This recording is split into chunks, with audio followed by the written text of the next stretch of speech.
काम आएगी, क्योंकि विपक्ष जोरदार है, माया कोई साधारण नहीं है। विश्वासी साधक का भगवान स्वयं जुम्मा ले लेते हैं कि मेरे प्रभु जो करेंगे वो मंगल करेंगे, तो परिस्थिति बुरी दिखाई दे सकती है, परिस्थिति भयावह दिखाई दे सकती है कि अब तो सब गया ऐसा लगेगा, लेकिन वो बहुत बड़े के हाथ में नियंत्रित है परिस्थिति। देखते देखते उस परिस्थिति का परिणाम निश्चिंत, निःशोक और निर्भय कर देने वाला हो जाएगा। साधन पथ पे हम इनको आदर्श मानकर चले तो बहुत जल्दी आनंद आ जाए। अब हमें किसी भी अड़चन से कोई भय नहीं, किसी भी अड़चन से भय नहीं। आप ये खिलवाड़ मत समझे, किसी भी अर्थ कोई तुम्हें नहीं रोक सकता आप श्री जी से मिलने के लिए। साधक 3 बातें आरंभ से देखे कि हमारे जीवन में आ रही हैं कि नहीं। पहली बात, भगवान पर पूर्ण श्रद्धा विश्वास। अनंत ब्रह्मांडों के स्वामी हैं, काल भी उनके अधीन है। डरना क्यों भाई, किस बात का डर लगना है? अगर डर है, भय है, तो अभी श्रद्धा विश्वास स्वामी में नहीं है। अगर हमें हृदय में कष्ट अपना प्रभाव पहुंचाना चाहता है, तो जैसे कोई ठंडी से बहुत कांप रहा हो और माता दौड़कर आवे, अपने हृदय से लगा के अपने शरीर का ताप देकर उसकी ठंड को दूर कर दे, ऐसे प्रियाजू करती हैं, ऐसे प्रियालाल करते हैं। ये कहा कहो बड़ भाग, नित नित रति हरिवंश हित, नित बरधत अनुराग, यह जो कृपा हरिवंश की।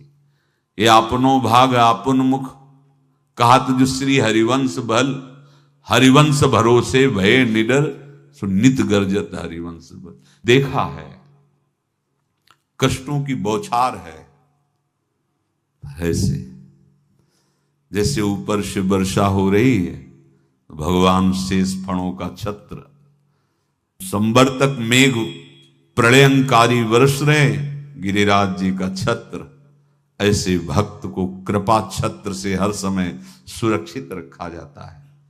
भक्त बनने के लिए कोई विशेष लायकात की आवश्यकता नहीं। मैं समस्त गुणों से हीन, पर मैं अपने प्रभु का बस यही लायकात है।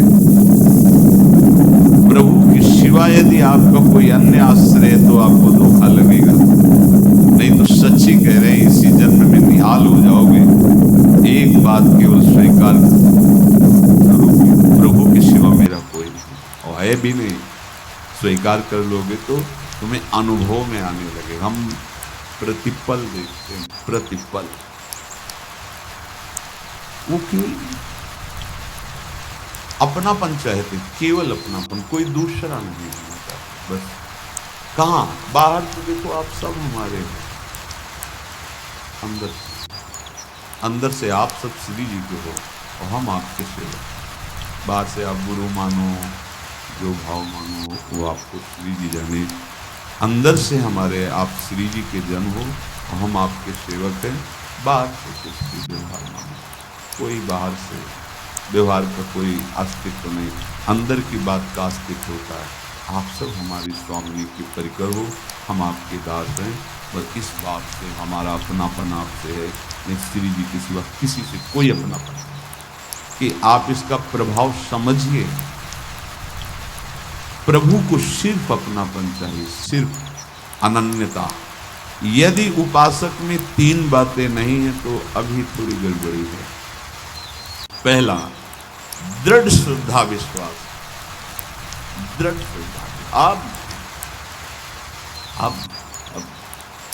अब तो हाथ उठने का समय आ गया। आप क्या, आप नहीं, अब गाहक मत फंसाओ, बाजार बंद करो, हाथ उठा लो, चलो अपने घर चलो, समय आ गया, घर चलने का समय। नहीं तो कलयुग अपनी बाजार ऐसी फैला देगा कि भूल जाओगे कि घर भी जाना है। दूसरी बात, जो गुरु ने भजन दिया उसमें तत्परता, सच्ची मानिए। जीवन भर कभी इस प्रमाद को गुरु कृपा से आने का अवसर नहीं दिया गया कि चैन से सोए हूं और चैन से खाए हूं पूरे जीवन। कभी सुविधाओं को स्वीकार, पर साधन मार्ग में कभी भी शिथिलता नहीं हुई, तत्परता, प्रभु पर पूर्ण श्रद्धा विश्वास और गुरु प्रदत्त साधन पर तत्परता। और तीसरा खास विषय, इंद्रियों से भोगों को न हो। तब ये जो रंग है परमार्थ का, तब अब 2-4 माला की और मनमानी आचरण किए कहते हैं भगवदानंद की स्फूर्ति नहीं होती। आपने रास्ता रखा है भगवदानंद का, बाजार लगाए बैठे हो अंदर हृदय में अन्य आसों की, अन्य भोगों की, अन्य चाहों की, अन्य मान्यताओं की। अरे खाली करो, ये सब माया का खेल है। एकमात्र प्रभु, बस जब ठन जाएगी ये बात, जब गौर से देखो क्या है, जब चलोगे तो क्या होगा, चलने की तो सोचो, उस दिन की सोचो जिस दिन चलना है, और किस दिन चलना है पता ही नहीं है, तब तो और होश में हो जाओ। आपको कोई भी यहाँ सहयोग देने वाला नहीं, कोई भी वस्तु आपकी नहीं, कुछ भी आपके साथ नहीं जाएगा। तो होश में हो जाओ, संभाल लो, आगे की गति मत बिगाड़ो। 3 बातों पर ध्यान दीजिए, श्रद्धा और विश्वास अटूट अपने इष्ट पर। दूसरी बात, हमारे हृदय में जो गुरुदेव ने उपासना का बीज रोपण किया, तत्परता। देखो आपको हृदय की बात कहता है, माया के पास केवल प्रलोभन है, ये सुख में बांधती है। सुख का प्रलोभन अच्छे से सजा के पेश करके देना, साधक को भ्रष्ट करना, ये इसका स्वभाव है माया का। माया किसी व्यक्ति का नाम नहीं, किसी शरीर का नाम नहीं। भगवत विमुखता जिस वस्तु व्यक्ति स्थान से हो वही माया है। माया का मतलब थोड़ी जिसे कोई स्त्री शरीर पे आरोप कर दे या पुरुष शरीर पे आरोप कर दे, ये तो माया है। तो और क्या है, मैं, मोर, तोर, तय और जहां तक इंद्रियां जाएं, जहां तक मन जाए, सब माया ही है। इसको देखा है भगवान के पार्षदों ने। ये क्या करती है, चमकीली लेबिल लगाकर, सुख का चारा डाल करके जीव को बांधती है। इससे सुख मिलेगा, बहुत सुंदर है ये वस्तु, ये शरीर, ये व्यक्ति, ये स्थान, ये पद, इससे वो बांधती है। विवेक ऊपर की लेवल का तत्काल ऑपरेशन करता है, वो आंतरिक विषय पर दृष्टि डालता है, वो सब खोखला निकलता है, बाहर निकल क्रॉस कर जाता है। वो विवेक, मोह भ्रम भागा, तब सब विषय विलास विरागा। अज्ञानी उसी आकर्षण सुख में बंध जाता है, और सुख तो था नहीं, बंधन इतनी जोर का हो गया, अब मुक्त हो रहे सकता नहीं, तो उसके हृदय में लगता है इसके बिना जी नहीं सकते, इस नशा के बिना, वस्तु के बिना, व्यक्ति के बिना। और एक सूक्ष्म बात, वो जब आपको सुख देगी तो आपको स्वतंत्रता का आभास कराएगी, और जब आप उसको छू लेंगे तो आपको परतंत्र बना देगी, भयभीत कर देगी। तो आप डाउन हो करके अपने अस्तित्व को मिटाकर पूरा जीवन बर्बाद कर देंगे। इन शब्दों को लिख लो, अपने हृदय में लिख लो। माया सुख में बांधती है नहीं उसके पास सुख। जिसे तुम सुख समझते हो वो सुख नहीं, बिल्कुल सुख नहीं, वो सुख की छाया है, तुम्हें समझ पड़ती नहीं, ये गिरधर की माया है। उस सुख का बंधन, आप देखो कुछ भी क्रिया करते हो माया जनित, तो प्रलोभन होता है सुख मिलेगा, और जिस समय सुख मिलने के लिए आप लालायित हुए, उस समय सुख भोगने की स्वतंत्रता आपको दे देगी। लो, आप समझ रहे हैं हम स्वतंत्र स्वामी होकर सुख भोग रहे हैं? नहीं, अब भोग लिए ना, अब गुलामी उसकी सहो। अब तुम्हें वैराग्य हो रहा कि मैं नहीं भोगूंगा, उसकी दृष्टि बदलेगी। समझ रहे हो? अब आप अपने आप को पूरे शरणागत कर दिए। हर तरह से तुम्हें बांध करके भगवत विमुख करके नष्ट कर देगी। ये बात अच्छे से समझ लो, अच्छे से। इस सुख का प्रलोभन देकर बांधती सुख है नहीं, क्योंकि आप उपासक हो। जब सुख में उतरोगे तो कितने दिन फिर आपको घृणा होगी कि अरे धिक्कार हमारे जीवन, फिर लौटने का चांस नहीं रहेगा। ध्यान से सुन लो, लौटने का चांस नहीं देगी माया।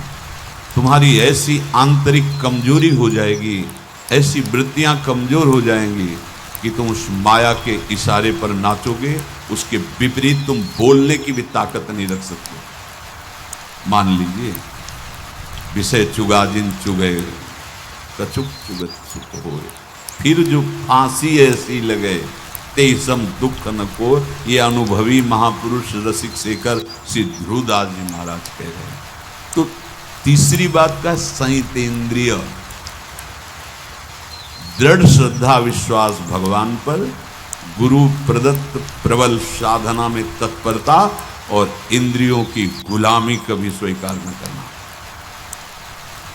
जीवन में ध्यान रखा जाए, केवल प्राण पोषण शरीर के निर्वाह के लिए जो निरपेक्ष भाव से मिले उसे स्वीकार करो, अन्यथा ये प्रलोभन सुख का देकर माया तुम्हें बांध लेगी और फिर तुम्हें अधीन कर देगी। कितने से मार्ग में उत्साहित होकर चलते हैं, पर गुरु कृपा पात्र ना होने के कारण, चतुर खिलाड़ी ना होने के कारण वो प्रलोभन में फंस जाते हैं। फंस गए तो मछली का कांटा जानते हो, ऐसे है। अब वो चाहे जितना हिले डुले, वो कांटा नहीं कर सकता। अब तो उसको मरना ही पड़ेगा। ये जन्म बर्बाद ना हो, आप सबसे प्रार्थना।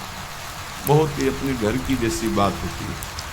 इसका कार्य है माया का, सुख में बांधना, सुख के प्रलोभन से, और आपको सुख भोगने के लिए स्वतंत्रता देना। आप उस स्वतंत्रता से सुख भोगे कि न जाने कितने जन्मों की परतंत्रता तुमने स्वीकार कर ली। अगर इस रहस्य को जान जाओगे तो डरोगे। ये डरे डर प्यारी वंशी। श्वास जैसे मनुष्य स्वाभाविक लेता है, खाते पीते सोते चलते उठते बैठते बात करते हंसते, सब अवस्थाओं में आप श्वास नहीं लेते, स्वाभाविक आ जा रही है। ऐसे ही श्वास प्रश्वास अपने आराध्य देव के स्मरण का अभ्यास बना लो। अभ्यास योग युक्त चेतसा नाम निधाना। और जैसे तनिक भी श्वास रुकी तो घबराहट, बेचैनी, परेशानी आ जाती है, ऐसे ही श्वास प्रश्वास यदि नाम से खाली जाने लगे तो घबराहट, परेशानी, जलन पैदा होनी चाहिए। तब आप उपासक माने जाएंगे। क्या ऐसा हो रहा है? क्या हृदय की ऐसी स्थिति है तो धन्यवाद, नहीं है तो इसी की प्राप्त करने के लिए प्रियाजू ने हमें अपने मार्ग में घसीटा है, चाहे वो गृहस्थ हो चाहे वो विरक्त हो। यदि श्वास प्रश्वास में नाम न हुआ तो तुम्हें घबराहट होनी चाहिए। भूरी सखी जी कहते हैं कि मेरे जी में बड़ी घबराहट होती है, ऐसे वो जी घबराते। भूरी सखी जी कह रहे हैं, श्वास नाम दो बिलक चलत है, इनको भेद न मोको भावे। मुझे बहुत घबराहट पैदा हो रही। प्रिया जी से कह रहे हैं कि श्वास प्रश्वास में नाम का क्रम नहीं बन पा रहा, टूट रहा है, मुझे ऐसा अच्छा नहीं लग रहा। आप कृपा करो प्रियाजू, श्वास ही नाम, नाम ही श्वासा, नाम श्वास को भेद मिटावे। प्रियाजू ऐसी कृपा करो, श्वास प्रश्वास आपका नाम चलता रहे। ये बात प्रवचन ना मान करके जीवन मान लीजिए। जैसे हमारी श्वास प्रश्वास उठते बैठते चलते फिरते खाते पीते स्वाभाविक चलती है, हम ऐसा अभ्यास नाम का करें कि ऐसे चले।